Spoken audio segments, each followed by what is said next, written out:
Je suis donc allé prendre le câble 1, le plus long télécabine urbain d'Europe, dans ma ville d'origine, Créteil. Mais sur les réseaux, j'ai vu beaucoup de commentaires négatifs et ça m'a pas mal agacé parce que ce sont pour la plupart du temps des gens qui n'ont jamais eu besoin de se rendre à l'email ou à Valenton. Donc les trois premières problématiques que j'ai vu passer sont les suivantes et je voudrais les débunker. 1. L'utilité, ou alors le fait qu'en voiture ça soit plus rapide. Alors, argument débile, hein, sinon pourquoi il y a des TER et des bus partout en France? Tout simplement parce qu'il y a des gens qui ne peuvent pas prendre la voiture, ou tout simplement parce que c'était pas écologique ou pratique. Voilà, c'est QFD. Et encore une fois, les villes qui sont desservies par le câble 1 sont vraiment mieux reliées du coup à Créteil et à Villeneuve, donc ça a vrai intérêt pour désenclaver ces territoires. En second point, la sécurité et les agressions. Alors ça je le vois surtout comme du racisme banalisé parce que c'est à Créteil. Quand le téléphérique a ouvert à Toulouse ou alors à Ajaccio, personne n'a dit ça. Mais là, comme c'est Créteil, avec une population issue d'un milieu beaucoup plus défavorisé, et bah là tout de suite c'est ça qu'on met en avant, et j'avoue que ça me dérange un petit peu.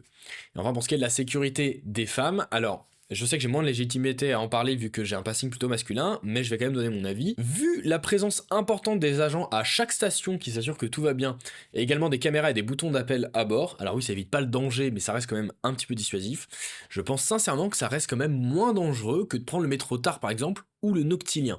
Et d'ailleurs à Ajaccio, il faut savoir que j'étais le seul homme à bord, et lorsque je suis arrivé à la station suivante, il y a une dame qui était seule sur le quai, et l'agent sur le quai lui a dit écoutez, si vous voulez, vous pouvez attendre le suivant de manière spontanée. Et d'ailleurs, je précise également que l'argument de Valérie Pécresse sur le fait que gna on est assis donc il n'y a pas de frotteur, oui, même moi j'ai trouvé ça ridicule. Hein. Et enfin, je vois beaucoup de gens qui partagent des vidéos où le téléphérique est arrêté en disant que ce sont des pannes. Alors je sais que vous découvrez encore le fonctionnement, mais en effet, les agents, comme dans un bus ou un métro, peuvent demander à ralentir ou à arrêter la circulation pour faire monter une personne en situation de handicap par exemple, ou pour gérer une situation pour votre sécurité.